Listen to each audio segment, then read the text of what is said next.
all started with a message no one expected. In the middle of the night, reporters across the city were summoned to an emergency press conference. No context, no details, just the names Ahn Eun-jin and Jang Ki-yong. Within minutes, the media rushed to a dimly lit hall where tension gripped the air like static. Cameras were silent. Whispers filled the space. And then the doors opened. The two actors entered quietly, offering a deep, somber bow that said everything before a single word was spoken. And Kai-yong stepped forward first. His voice was steady, but you could feel the weight behind it. He apologized sincerely not just for the late hour but for staying silent too long. What they had to share, he explained, was personal, but silence was no longer an option. Then Ahn Eun-jin took the mic. Her voice was calm, but her words cut deep. She spoke of the relentless pressure they'd faced, the rumors, the invasive eyes, the fear of what might be waiting on the other side of her phone screen each morning. And in that moment, she said the line that would echo across the internet: love should not be turned into entertainment. Their message wasn't one of scandal or confession, it was a plea for peace. Jang Ki-yong added that being honest about their relationship was never the mistake. The mistake was letting that honesty turn into vulnerability.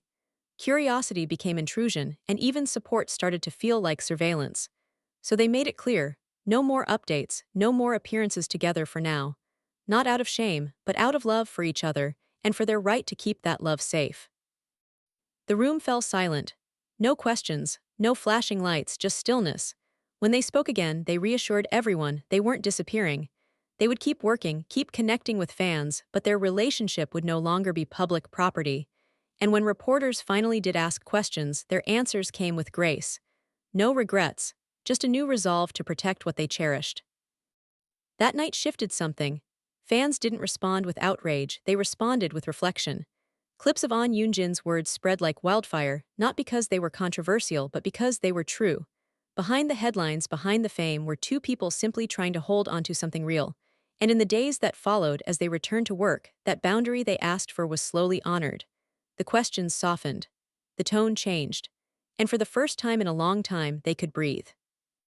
This wasn't a cry for attention. It was a quiet rebellion against a world that too often forgets that love, real love, needs space to grow.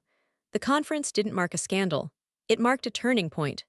A reminder that not every story needs to be watched to be real.